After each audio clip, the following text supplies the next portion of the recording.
Today on the Dennis Michael Lynch Show, we're going to be talking about the massacre in Australia, the shooting in Brown, Erica Kirk meeting with Candace Owens, Rob Reiner's death, and Ilhan Omar's latest statement. Get ready. It's going to be a good show. We got lots of clips. I'm all fired up, and it's going to be all unfiltered. Dennis Michael Lynch gives you his word, and he will never let you down. He will always fight for America.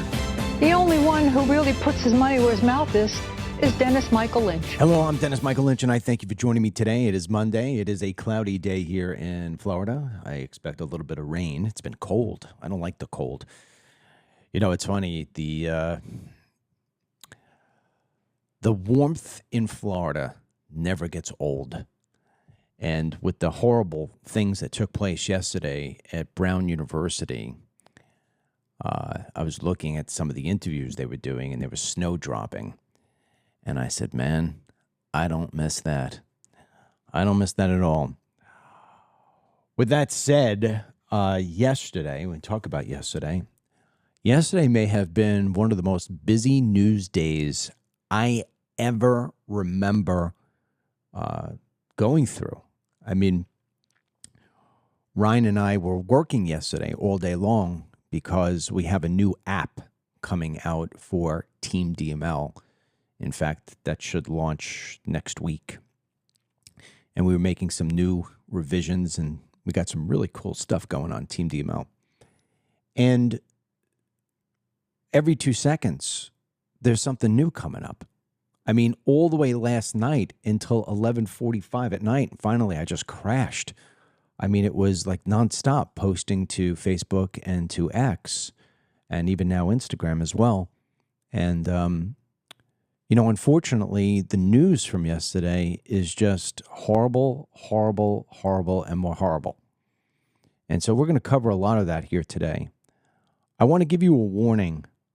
I mean, I know some people listen to this show with their children, babysitting or whatever, grandchildren. There are going to be a video or two in here that will have some hard words. And I struggled for a while this morning. I sat up on my balcony doing my prayers, and I said, do I play these videos with the profanity? And I came away saying, I don't think I can avoid it. And I know there are some people out there who get very offended. I mean, I periodically, once a month here on the show, I will use profanity. In fact, I just apologized on Friday for using some profanity when I was speaking about Candace Owens and what I think she has been doing to Charlie Kirk's legacy. But the videos, there's two videos that are going to be played. I think we have to, because without you hearing and seeing the video, you don't understand really what's happening. So I'm going to apologize in advance, and I'm going to warn you in advance of the video that will have these two words in them. I'm not going to replay the videos of Australia. You've seen them already. If you haven't seen the videos, you should spend about 15 minutes today and watch every single one of them. And we're going to start the show off talking about that. So in case you have no idea what I'm talking about, yesterday in Australia, a father and son team decided that they were going to shoot up an area called Bondi Beach because there were Jews celebrating, and for no reason, innocent people are dead. One of them being a 10-year-old and another one being an actual Holocaust survivor. Now, these people did nothing. Their greatest sin, if you want to call it that, was being born Jewish. And, you know, anybody who listens to this show, you know, I got a bug up my ass when it comes to Islam. But it's not because I manufactured it. It's not because I hate somebody for the color of their skin or who it is or how it is that they pray to. It's because every single last day the Islamic world gives me something new to lash out at them about, to highlight them.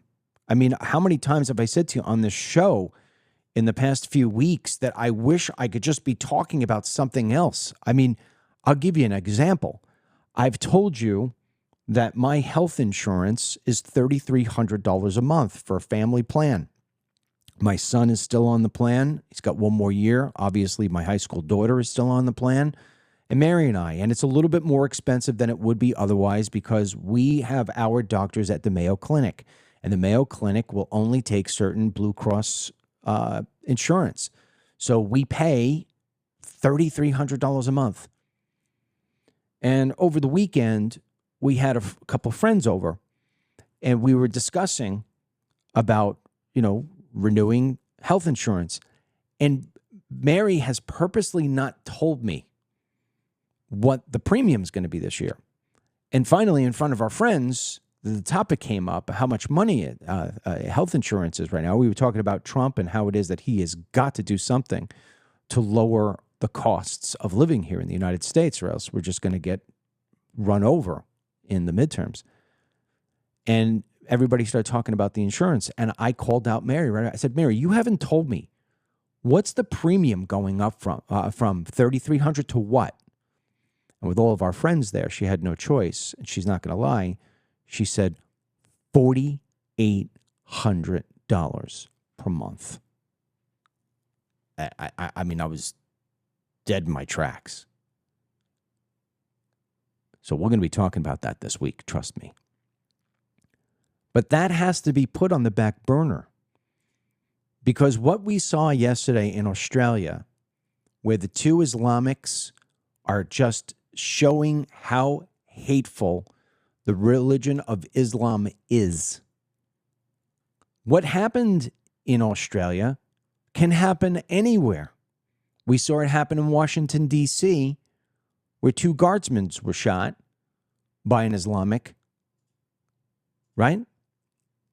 We just heard about how ISIS shot and killed U.S. service members every single day. We are presented with a new reason to highlight Islam. One of the biggest reasons why this is happening and why it's going to happen again and again and again and again, and it's going to happen here in the United States, it's a function of time. I mean, if you take a look about how easy it was yesterday for these two to carry out what they did in Australia, I mean, they had long guns. They show up on a bridge. They probably plotted it all out the week before. It doesn't take a whole lot. You drive around and say, okay, there's going to be people down at that beach. We'll have a elevated spot here on the bridge, and we'll just be able to go to town on people. They'll have no defense, and as many bullets as we could spray out, that's what we'll spray out. And we're gonna take a lot of people down. It'd be much easier here in the United States because guns are far more available, and our security is just as lax as it is anywhere else in the world. And we have more of these people here than anybody else. I'm shocked it hasn't happened yet. I'm shocked it hasn't happened in Christmas season on top of that. And don't make a mistake in not thinking that there are tons of plots that are being foiled every single day. You're just not told about them. You're not told about them. Police departments around the country, and I've spoke with many different law enforcement officials at the capacity of they know, and they tell me, Dennis, there are threats every day. And the thing about the threats is that some of them are just BS. Other ones get stopped. And law enforcement has to be right 100% of the time. The criminals, the bad people, they only have to be right one time. They only have to get it right once. And then you get a 10-year-old boy. Well, I think it's a boy, a girl. I'm not sure what it is. But you get a 10-year-old dying. You get a Holocaust survivor dying. People getting shot for no reason.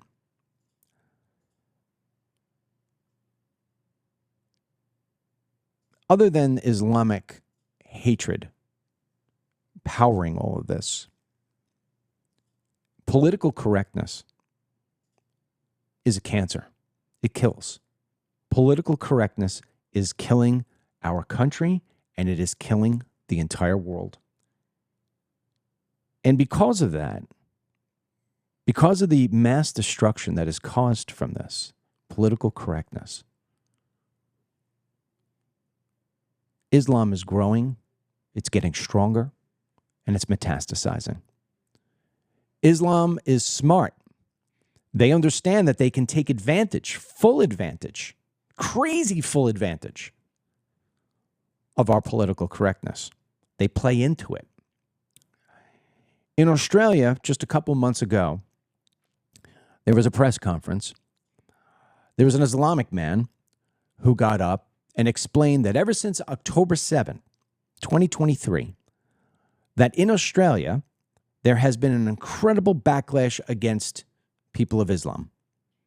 They call it Islamophobia, Islamic hatred, that women and children are being verbally abused, and that both online and out in public, they are being treated unfairly, being laughed at, ridiculed for how they look and how they pray and what they wear. And instead of saying, hey, man, sticks and stones may break your bones, but words will never hurt you, the Islamic world has become very, very smart, very cunning, very understanding of how everything works. What they've done is they have figured out that if they come at you and call you a racist and call you an Islamophobe and a xenophobe, that you're going to shut up and that you are going to basically conform to the way in which they want you to talk and how they want you to act when it comes to Muslims in your country and Islam as a religion. And people fold. They fold. They fold like accordions. I don't fold, and I never will fold. And I don't know if it's because I have my PTSD of 9/11 or because of the promises I've made to so many different people, including those who died on 9/11, that I will not stop shining a light on this horrible, horrible religion and the terrible people who practice it. Because you must be terrible if you practice a religion that tells you that all Jews and all Christians must be exterminated. There is no other religion in the world that has that same sort of principle. Not one. And I understand there's a lot of people out there that don't like the way in which the Israeli leadership conducts itself. They don't like the lobbying. They don't like the guilt trip that they call it, that they put upon the United States. They don't want to see the United States always getting in another war. Well, we're really not getting into wars. When was the last time you saw that a U.S. service member was killed because it was protecting Israel? The exaggerations here are extreme, driven mostly by idiots like Tucker Carlson and ghetto girls like Candace Owens. Attention seekers, people who sell out their country in a heartbeat. But they have big audiences because people are attracted to hate. And so the more hate and the more BS they could spew, the more people tune in. That's how sad things have become. So this guy gets up on his press conference in Australia, and he's talking about how bad things are, and it's so unfair for Muslims to be able to live in Australia, and it needs to be their home too. Why? Why? Australia's not a Muslim country. Go stay in a Muslim country. If you want to be Muslim, if you want to pray on your prayer rug, and you want to be all things Mecca, all things Allah, why not just stay where you were? Why did you flee? Why did you leave from those Muslim-centric countries?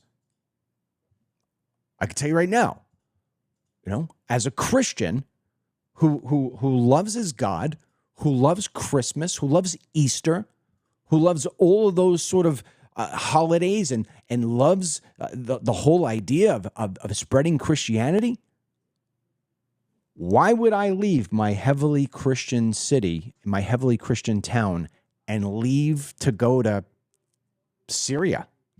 I wouldn't do it. I wouldn't do it. And yet it's being done. That's what they're doing. And because there's only one thing that's driving that. What's driving that is that the Islamic world wants to take over the entire planet. They want you, your family, and your country to go Sharia.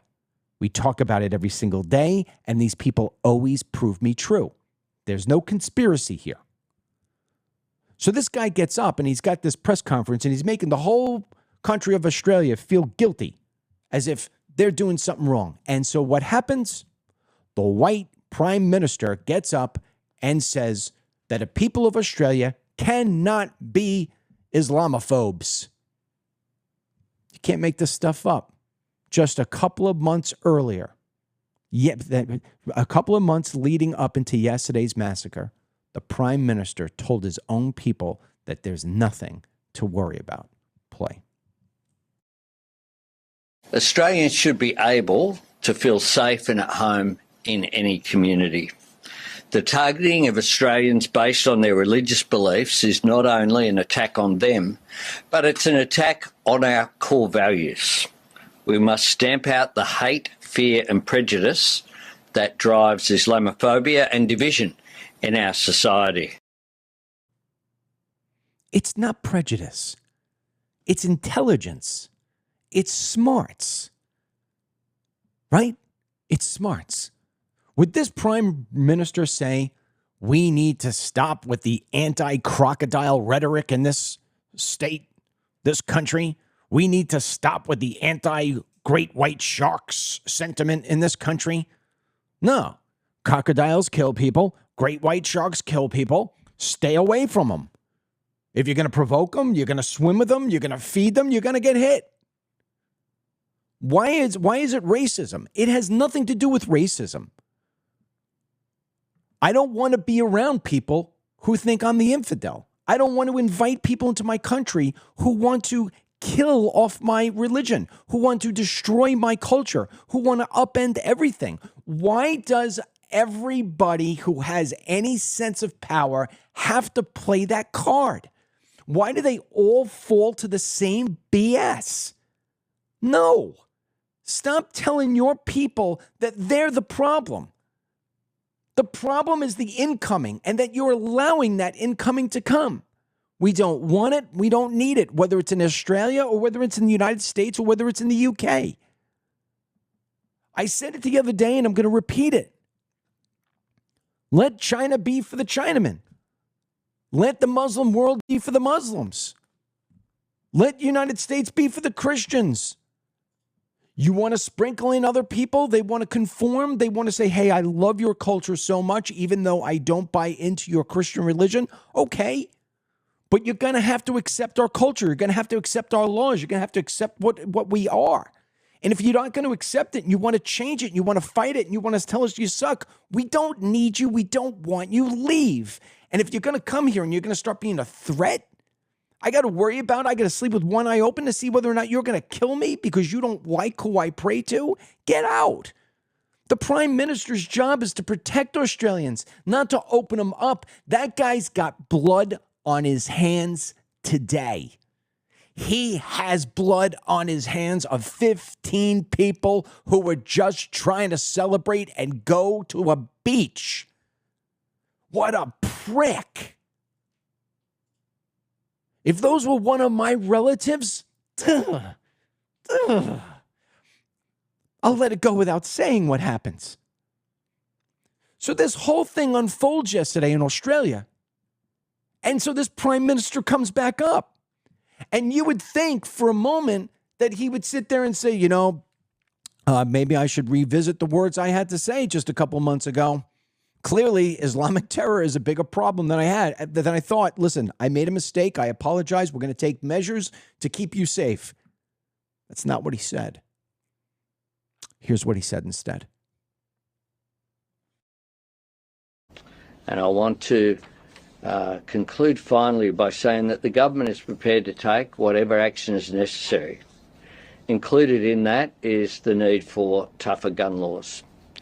And this afternoon at 4 o'clock, I will put on the agenda of the National Cabinet tougher gun laws, including limits on the number of guns that can be used or licensed by individuals. Guns. You got two Islamics shooting innocent people, and the problem is the guns. Think about how mentally stupid you have got to be to say something of that level. I can tell you two guaranteed things in this world. Two guaranteed things. You could put $1 gazillion on it and you're going to win. Number one, the only person to ever walk on water was Jesus. Since then, nobody's been able to do it. Guaranteed. You try to go walk on water, Prime Minister tries to walk on water, Trump goes to try to walk on water. You're going to sink. The second thing that's guaranteed is that in the 20 years that I've been in the media, never once, despite all of my years on Fox News, Newsmax, podcasts, radio, short clips, the millions of different articles we've done on the DML News app. I mean, I've done it all 7 days a week for 20 years. Never one time has the investigation of a shooting resulted in the final. Our investigation concludes that the gun picked itself up off the table and just randomly shot people, and they just so happen to all be Jewish. Never once. Guns don't kill people. People kill people. Just like a car doesn't turn itself on and just say, let me go randomly take people out. People kill people. And Islamic people love to kill Jews. And they love to kill Christians. And anybody who wants to ignore that is just as dangerous as an Islamic terrorist. That prime minister is as dangerous as an Islamic terrorist. Now, to make it even more dangerous, the reason why you and your family and people worldwide, including in Australia, why you are all in harm's way, is because leadership around the world are all in cahoots. Let me tell you something what happens on a daily basis in the media world. The Republican Party, the Democrat Party, they put out what's called talking points every single day. Here are our talking points. That's why when you hear people go on television or you see their tweets, they're always sort of saying the same thing. It's coming off the talking points. It's now worldwide. I'm not going to play the video clip here for you just because I couldn't find it early enough this morning to give it to Ryan, but it was all over the place yesterday, and we watched it. You know, Ryan and I sat here yesterday, and we watched the press conference. I watched it firsthand. And the Australian officials used this term.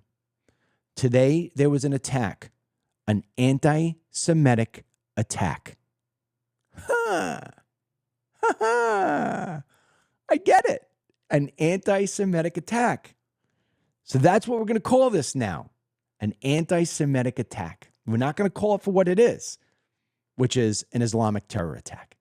So we're not going to identify the enemy. And if we can't identify the enemy, if we're not going to identify the enemy, it's a ghost. We're never going to go after the enemy. So we're just going to let this metastasize. We're going to blame the guns. We're going to blame the anti-Semitic rhetoric, but we're not going to blame Islam. We're not going to blame the Islamics who picked up the guns. We're not going to blame the Islamics who went after the Jews. We're not going to do that. We're not going to say Islam. They did not one time yesterday in the entire press conference arsenal that took place. I think there was like 3 different press conferences. Not one time did they say the word Islam. Now, before you go slamming that prime minister and thinking it stays there in that little bubble, let me bring you back to Washington, D.C., to a gentleman named Donald J. Trump. Now, if you look to my right here, there is a tweet. The date of that tweet is July 28, 2016, when a certain man was running for president. And his tweet said, "Our way of life is under threat by radical Islam, and Hillary Clinton cannot even bring herself to say the words." Well, you want to talk about calling the kettle black. President Trump yesterday identified the Brown University attack which right away, everybody, including the FBI, was going after the white Army veteran. And what do we got? We still don't have a shooter. What we do know, and I'll get to Brown in a moment, is that the shooter screamed something before they actually shot up the classroom. That was reportedly the classroom of a woman who teaches Jewish studies, both here in the United States and both in Israel. But let's put that to the side for one moment. We're going to get back to Brown. We had a Syria attack. We had service members killed in Syria just days ago by ISIS. And we had a D.C. attack, if you remember that correctly, from an Afghani. Still cannot get anybody in Washington, D.C. to address that as an Islamic terror attack in D.C. Here is the president identifying and categorizing the three attacks: Syria, Brown, and Australia. Listen to the words carefully. Play. Brown University, 9 injured, and 2 are looking down on us right now from heaven. And likewise in Australia, as you know, that was a terrible attack, 11 dead, 29 badly wounded. And that was an anti-Semitic attack, obviously. I must say in Syria also, we had an attack in Syria.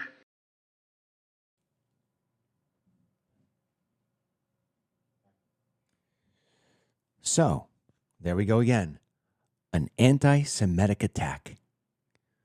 When was the last time you saw, heard, or read Donald J. Trump using the words Islamic, Islam, Islamic terror attack? When was the last time? All I hear him saying is Somali. You know the Somalians are Muslim, right? 99% of Somalia is Muslim. Why are we not saying what it is, which is Islamic terror attack? Calling what happened yesterday in Australia an anti-Semitic attack is like calling a hurricane an anti-nice weather front. What do we do with hurricanes? We give them names because hurricanes are so friggin' dangerous. They come in, they risk lives, they risk erosion, they risk destruction, sort of like Islamic terrorists. So we call it Hurricane Ian, Hurricane Beth, Hurricane Sean, Hurricane Francis. We give it a name, but we won't give yesterday a name. We won't give Syria a name. We won't give D.C. a name. I will.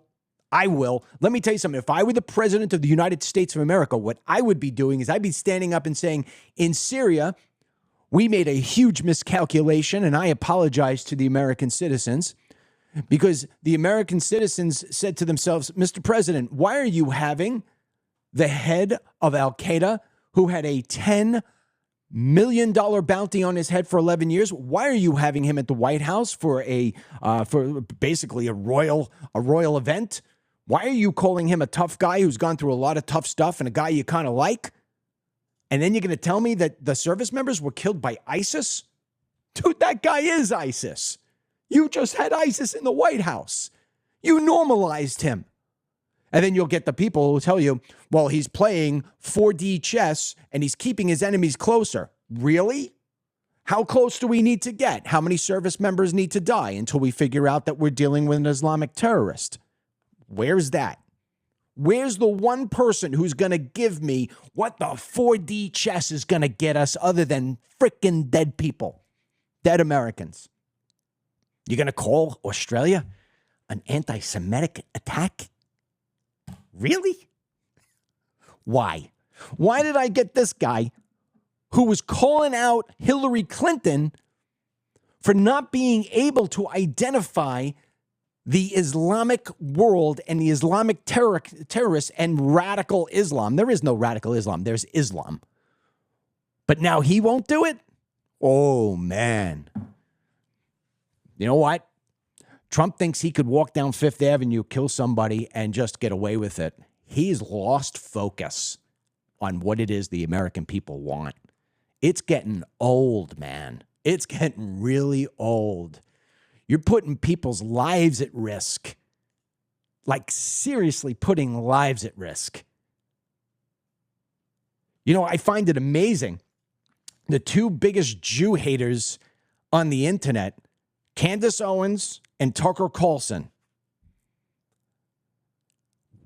You would think with a 10-year-old killed and a Holocaust victim killed and innocent people just sprayed with bullets for no reason, celebrating their holiday, you would think at least they would come out as being two of the, I can't believe I'm even going to say this, leaders in the MAGA movement. They're furthest thing from MAGA. They are the furthest thing from conservatives. They are the furthest thing from any kind of leader. But they're at the top because people love to chase the ambulances. So what do you think they came out and said yesterday about the poor people who died? I mean, come on. Even Ilhan Omar came out. Even AOC came out and said they couldn't believe what happened. Zero. Not a single post online from Tucker Carlson or Candace Owens, two people who absolutely use the internet and social media as a way to line their pockets.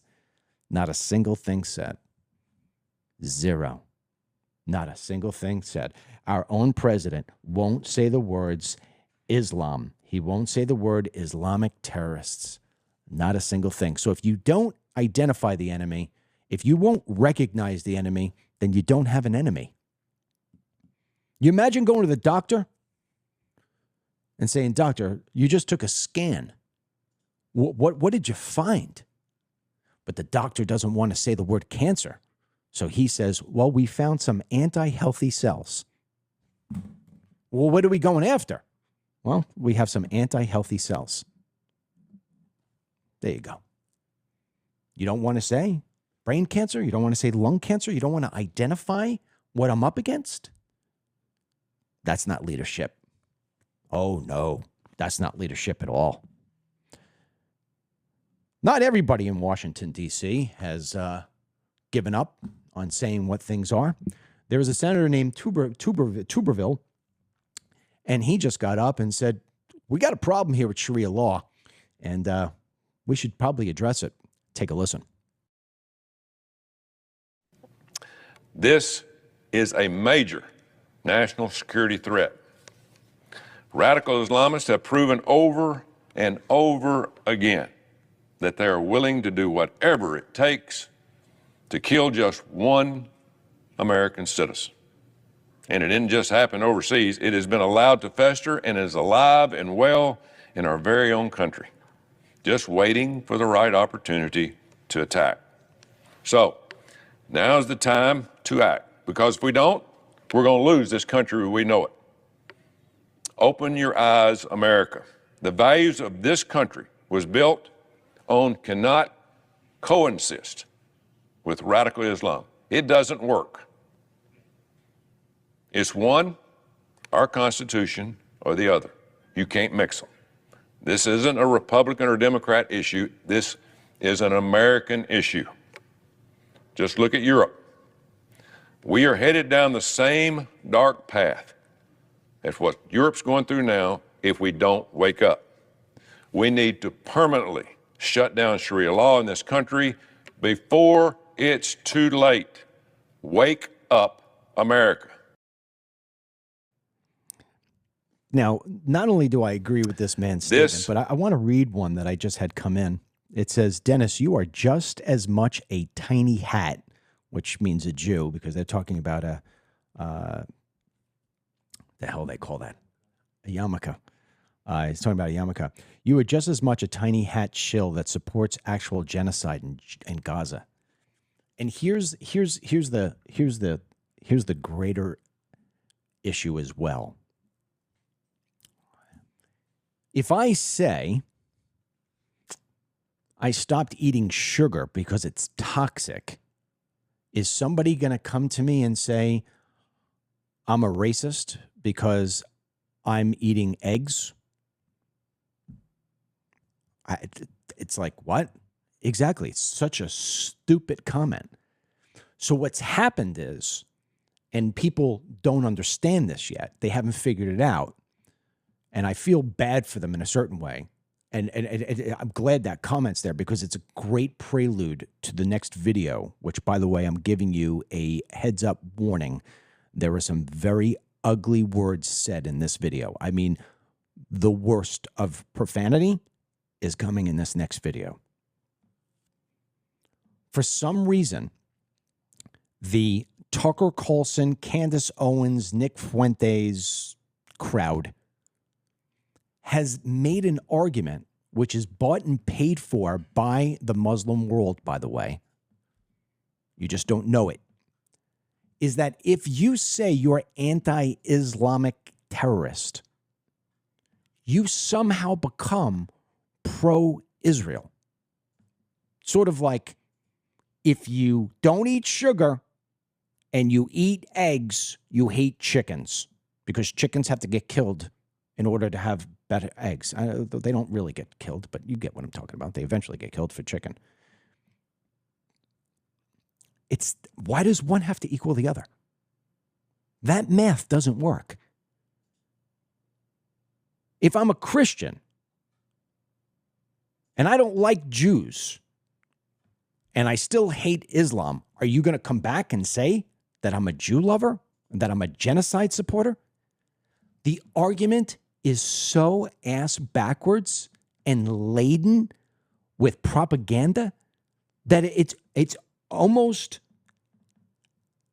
it's sort of sad. I feel bad for people who buy into that. Jews are the target in Australia today, but go over the UK and look at how the Islamics and the pro-Palestinian crowd are disrupting and disturbing Christmas. They're anti-Christian as well. There's no prejudice. It's not, I hate Jews more than I hate Christians. It's, I want everybody to be Islamic. That's the doctrine. Do I want to see young children get killed in Gaza? No. Do I want to see young children get killed in Israel? No. Ukraine? No. Russia? No. United States? No. I got a question for all these, for these Tucker Candace types. Tucker Carlson just did an entire expose where he walked in to a Qatari medical center and took his cameras, took his effort and his money, and went in and filmed children and mothers who were victims, allegedly, of the Gaza attacks from Israel. When was the last time you saw Tucker Carlson take his cameras into St. Jude's Children's Hospital? When was the last time you saw him take his cameras and go check out the children who have been put into sex trafficking here in the United States from cartels? When was the last time you saw Candace or any of these people give a focus to the children of the United States of America? I haven't seen it one time. Not one time. So if you sit here and call out Islam, the other side all of a sudden now is going to say two things to you. They're going to ask you what you've done with your $7,000 Israeli check. And let me come back and say to you, I can't be bought and paid for. And I don't need to be paid $7,000 to be told the truth. Tucker does need to be paid. Candace likes to be paid. They put commercials on their podcast. Things that they don't buy or believe in, they put in there. They get paid a lot more than $7,000 to push their rhetoric. I don't get paid anything. I don't run commercials because I don't believe in them. So I don't get $7,000. I just tell the truth for the sake of truth. I will also tell you that the Jews didn't launch October 7th. Now I know it's going to be, oh no, Bibi did that. It was all, oh God, stop. Let me tell you what I would do. If it were my country, I would give one warning. Get out of that region. Go to your neighbors, because I am going to make the entire thing into a parking lot of dust. Because every single one of those kids that you see growing up there in Gaza is a future Islamic maniac, is a future person who's going to try to take out all their hatred on the Jews and America. Why won't the Egyptians take them? Why won't Jordan take them? Why doesn't anybody want to take them? It's amazing. But automatically more important than getting to that, because that's a whole nother show. More importantly than that, why does it equate to you have to be a Jew loving, Israeli protecting, $7,000 Mossad paid for human being if you say, I don't like Islam for what they do? It is the most stupid back-ass argument ever. Tucker Carlson just had Matt Walsh on for an hour, 40 minutes, and not one time during that entire interview did Tucker Carlson ever bring up Islam. Brought up the Jews, but never brought up Islam. It's insane. It is absolutely insane.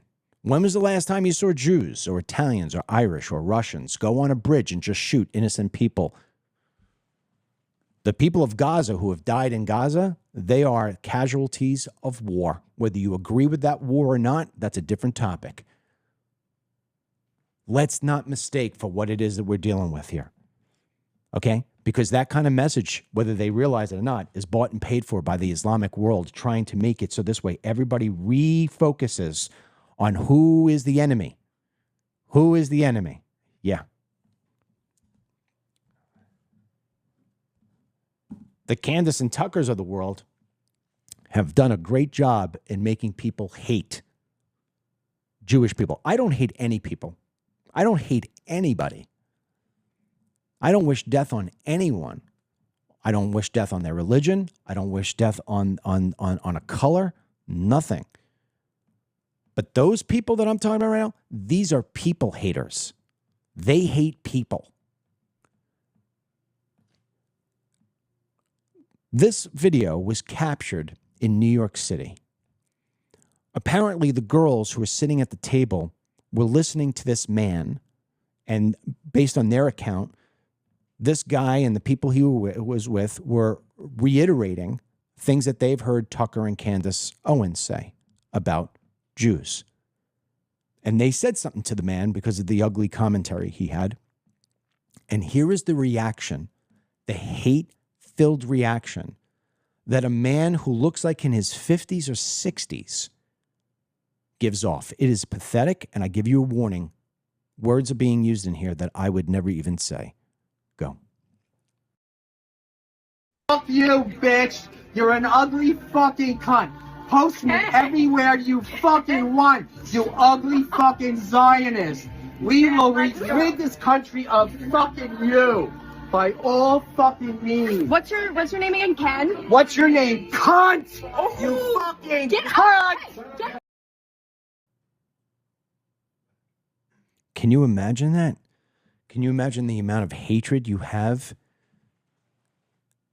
The amount of vileness in your soul? That's what that is. And I apologize for that word being used. But I just want to let you know what these people are going through. I bring you to California. There is a family that has a decorations on their lawn for Hanukkah. I don't celebrate Hanukkah. And I'm not pro or anti-Israel. I'm pro-life. And that doesn't mean just the baby in the womb. For people who are listening only, this is sort of like a doorbell video, surveillance video. And in it, you will see a car randomly drive up slowly to this house and spray bullets into the house and then scream, F you Jews. This is what these people stand for? Play.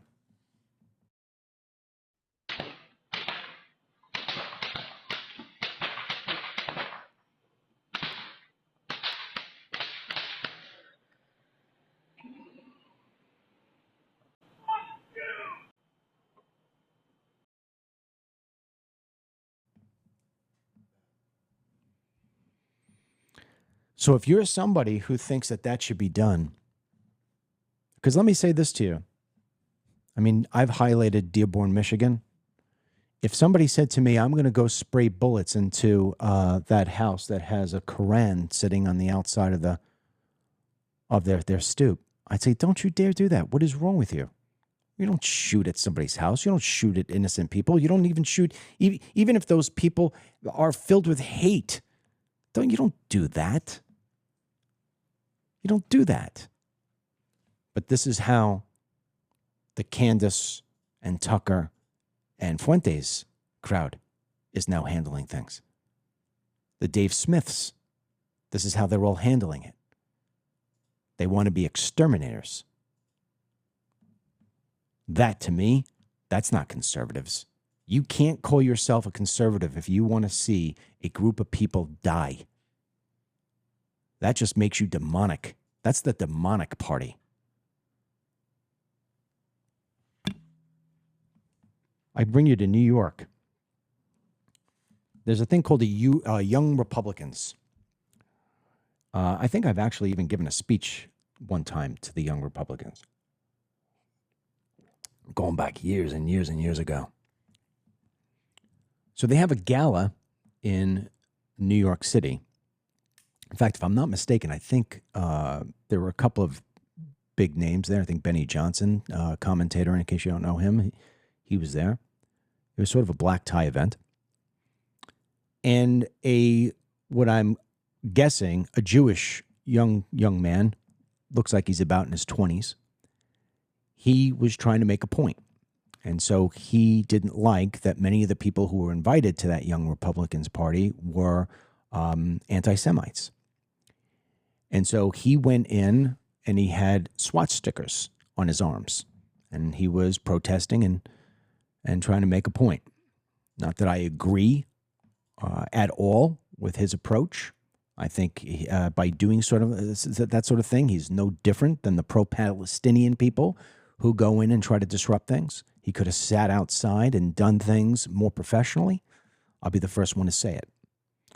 However, I want you to put your focus at the person toward the latter part of the interview who is pro-Hitler. Play. Praised Hitler. They invited people who call Jews cockroaches at this event. This is what this event represents. This is everything that this event represents. Shut the fuck up! You guys love Nazis. You guys fail to condemn Nazis constantly. This is what they love. Nobody likes you. So I'll give this to you. I'll have it. Take it. I'll take it. Because this is what he is. This is what they are. They are all Nazis. I wish. He wishes he was Trump was a Nazi. I wish Trump was racist. Trump is not racist. We're not associated. Praised Hitler. So just to kind of give you an example of what is being grown here at home.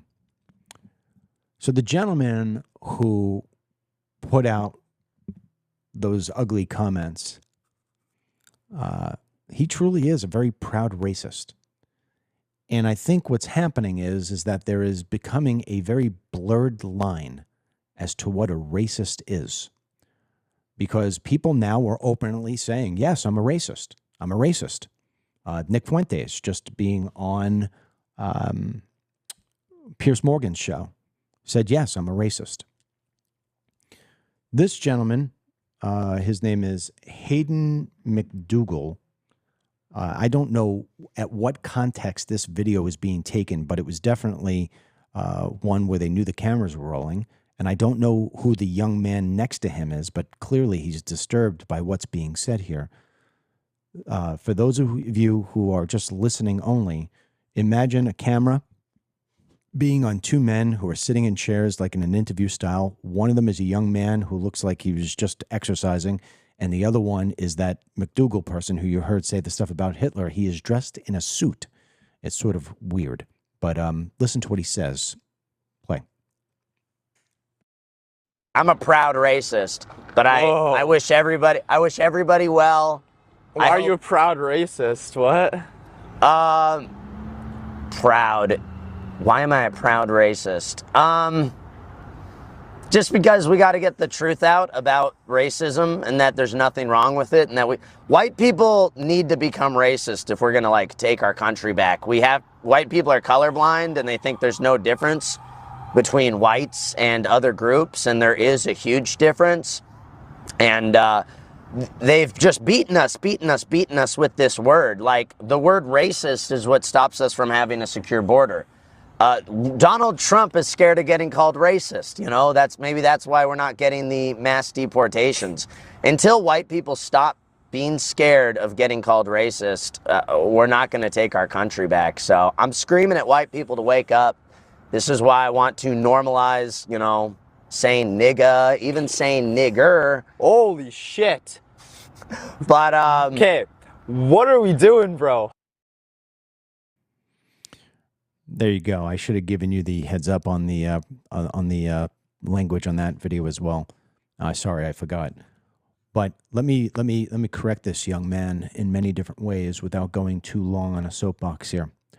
First of all, we had an open border for the longest time, not because people were afraid of being called a racist, but because the Democrat Party wants to change the complexity of this country by changing its voter bloc and by loading it up with third world migrants. And Republicans turned a blind eye to it because they love the cheap labor as much as the liberals love the cheap labor, because they have businesses too. And that's why they go and they get tons of visas and give technology jobs in Silicon Valley over to foreigners instead of Americans. We don't leave our borders open because we're afraid to say we're racists. There is absolutely a falsification of the word racist. A racist is somebody who will not participate with another color, a person who will think that another human being is lesser than them because of their ethnicity or because of the color of their skin. White people who want the immigration issue to stop, and I don't think there's a louder voice in that market than me, it has nothing to do with racism. I don't want people coming from Ireland or Italy either if they're unvetted and unchecked. I don't want people coming anywhere into my country unless they're vetted completely, top and down.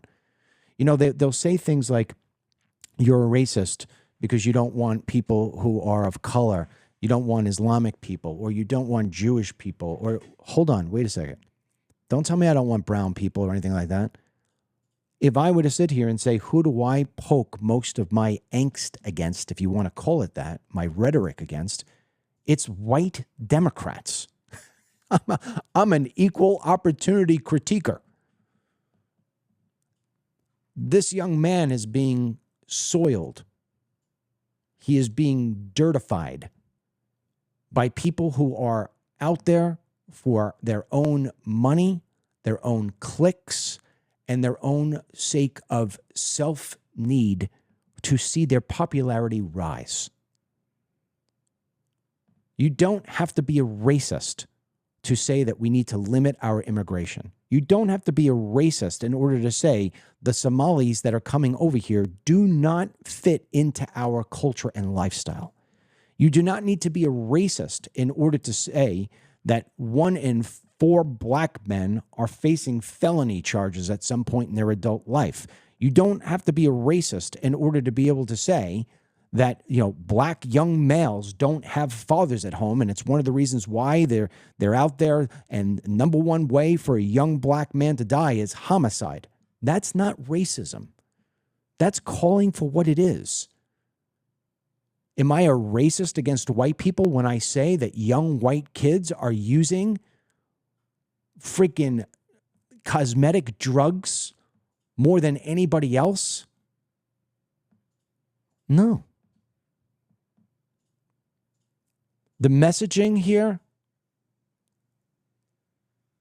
this all stems from leadership, whether it's people in political power or in media power. They are driving the wedge. The fact that I'm reading here all the comments on here about the Jews and Mossad and everything else, it's just really bad. It's really sad. And what it's really doing, and again, I want to emphasize, I don't agree with everything that the Israeli government does. Every government sucks. I don't agree with every single last thing that I hear out of Benjamin Netanyahu. I don't want to take my money and send it to Israel. I want to take my money and send it to places here in the United States that need help. I'm not anti-Israel. I'm pro-America.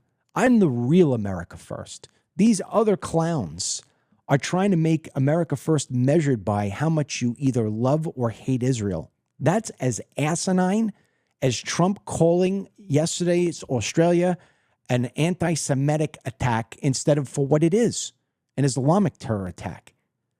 Pro-America means you focus on America first, and you focus on America only until America is right on track for the American dream provided to every American, and that's not happening right now.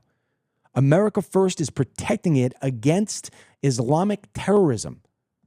And you know what? If Jewish terrorism started tomorrow against the United States, if I started seeing, some of the men with the curls and the black hair bombing themselves and shooting up places here in the United States, I'd be calling out the Jewish terrorism. I don't want to be involved in anybody's wars. I don't want to be involved in anybody's budgets.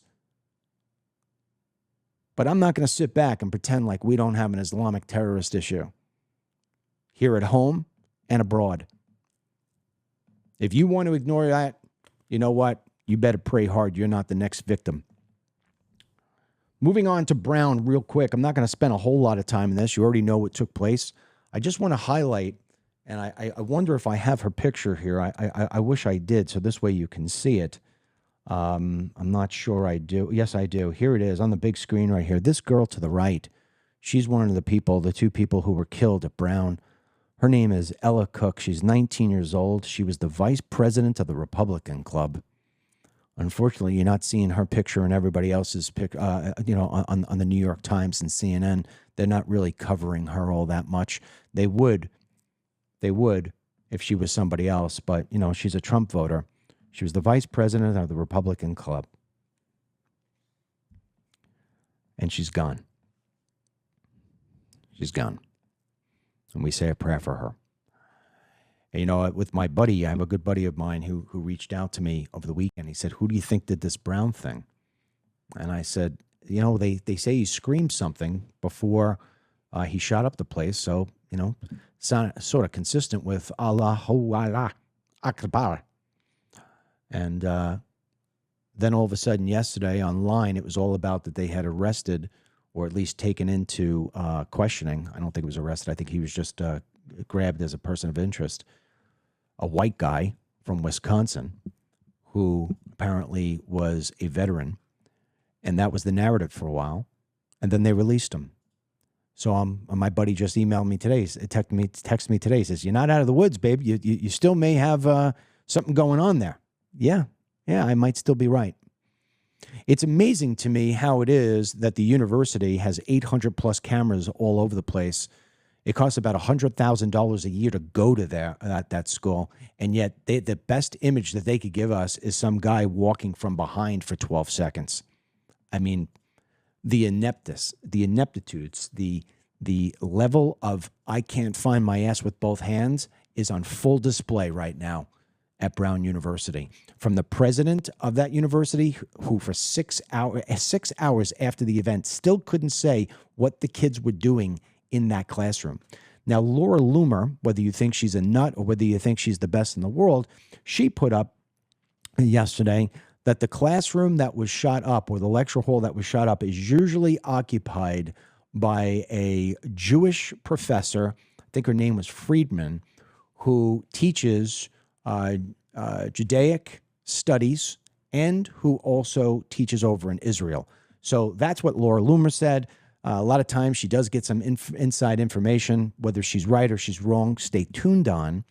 But, I don't think it's a coincidence that could be the case that we have somebody screaming something before they go putting bullets in people for absolutely no reason.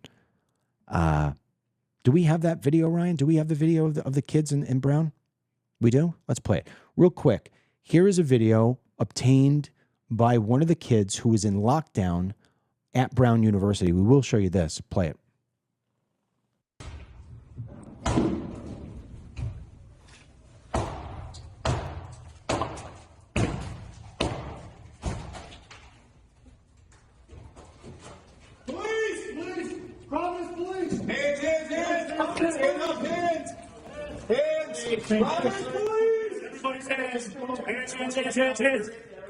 Hands. Everybody get your hands. Hands. Just keep your hands up for us.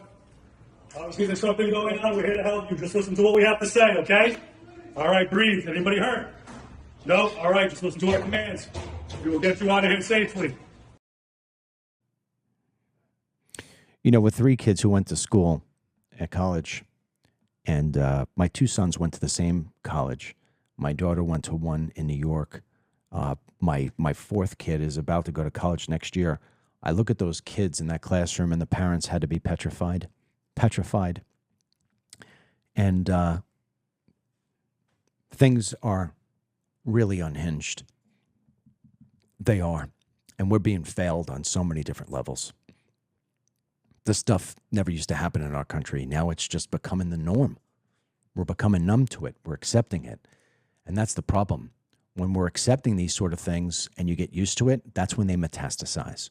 That's when the evildoers take advantage. When you turn a blind eye, when you won't address the enemy by name, and when you will not put your efforts and your money into protecting your own instead of trying to protect everybody else around the world. I find poor leadership to be always defined by people who point at others instead of just pointing at their own problems. Really is. It's the same thing here on these feeds. When you sit there and you try to bring out the atrocities of the Islamic world, everybody wants you to redirect your face to the Jews. Well, if that's what you're doing, you're spewing the rhetoric that's been bought and paid for by the Islamics. Don't ever forget, yes, the Israelis definitely 100% lobby all the time through AIPAC. AIPAC spends hundreds of millions of dollars each year, but that is dwarfed by the hundreds of billions of dollars that are spent by the Muslim world collectively at our universities, in our media, and in government lobbying. And if you don't realize that, maybe you should look it up. Maybe you should look it up if you want to know the truth. Another thing that happened yesterday, real quick, is Rob Reiner. Rob Reiner, who is best known for being on Archie Bunker. He was Meathead. He died. It looks like he was killed. That's what a lot of reports are saying. People Magazine came out last night online and said that Reiner and his wife both had suffered wounds that were consistent with a knifing, and they actually came out and said that it's Rob Reiner's son who did it to him. So stay tuned on that. Another thing, even though he's a far leftist, you gotta pray for him. And, it's amazing because what you don't see is conservatives pounding on this guy in his death, right? Nobody's pounding on him. We handle these things much differently than the left does. But just so this way you know, Rob Reiner called our president and his voter base, me, other people, called them racists, had some really negative, nasty things, and he spread a lot of false rhetoric. And here's a video of Rob Reiner pushing the Russia. Play. I'm Rob Reiner, and America, we've got a problem. We've been attacked by a foreign enemy power, and our president refuses to defend us. Donald Trump is meeting with Russian President Vladimir Putin one-on-one in a closed-door meeting with no aides present and no record of what will be said. Putin's government attacked our democracy by interfering in the 2016 election to help Donald Trump become president. That is not in dispute. It has been verified by all U.S. intelligence agencies, the Republican-led Senate Intelligence Committee, and the U.S. Justice Department. Trump and his campaign's conspiracy with Russia is the subject of a federal investigation. And yet Donald Trump refuses to meet with Robert Mueller, the prosecutor leading that investigation. Trump said he'd meet with anyone. He told us, I'll speak to anybody. But now he's backing out. If he has nothing to hide, why won't he sit down and answer Mueller's questions? What's he afraid of? In light of his meeting with Putin, it's more imperative than ever that we get that truth.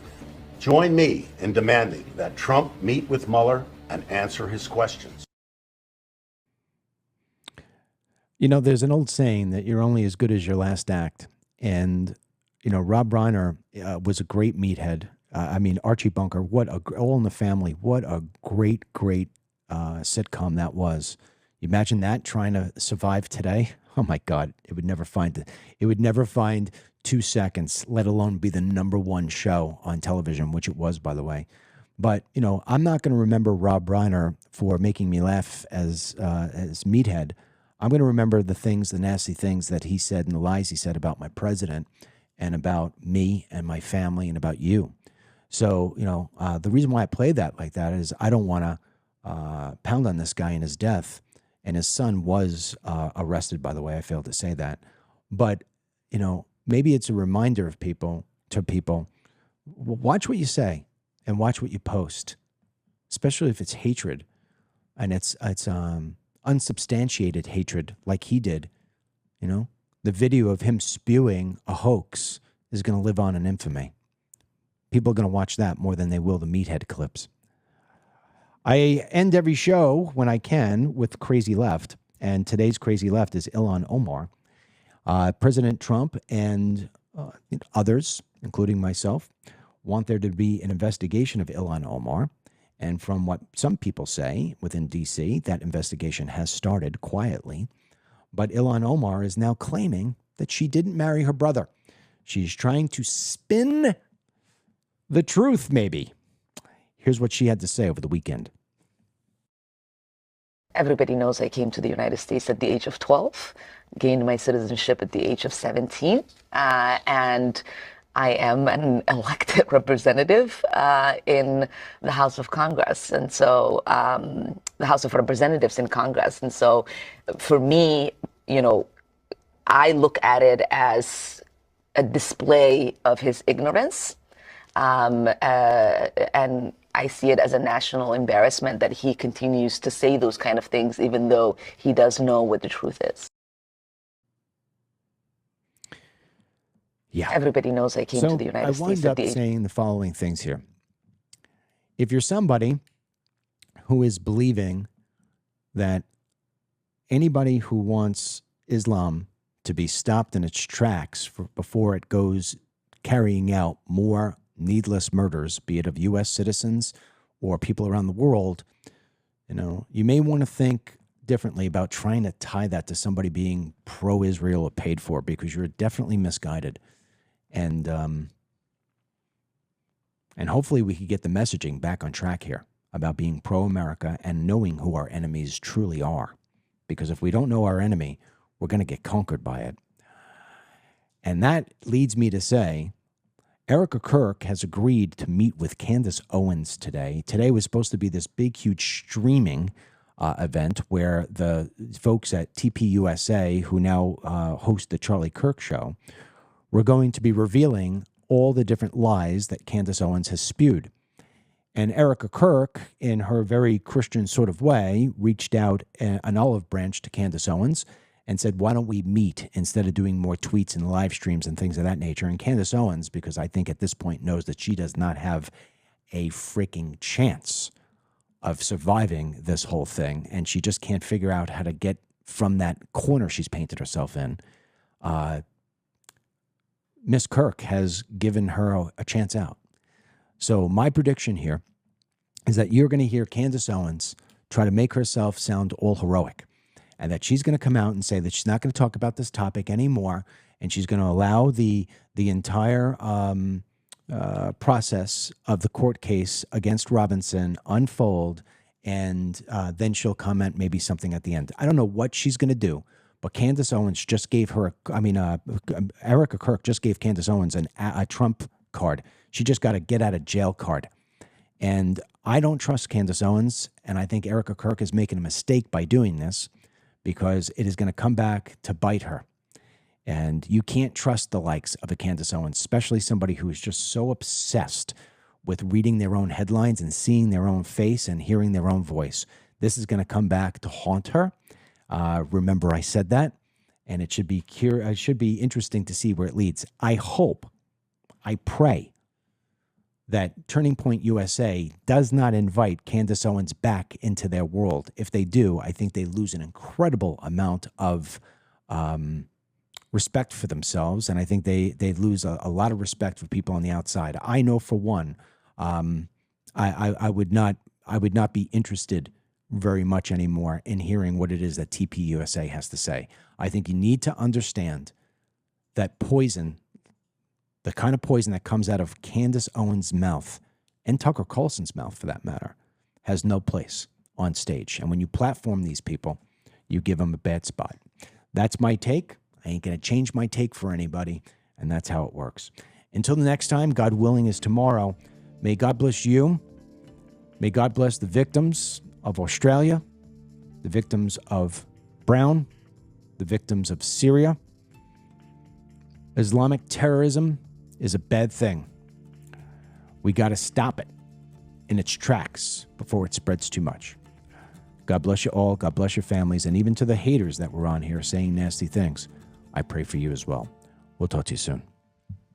Get the Dennis Michael Lynch podcast every day by subscribing on Apple Podcasts or Spotify, and download the DMail News app from the Google Play Store or the Apple App Store for breaking news, merchandise, films, exclusive content, and team DMail.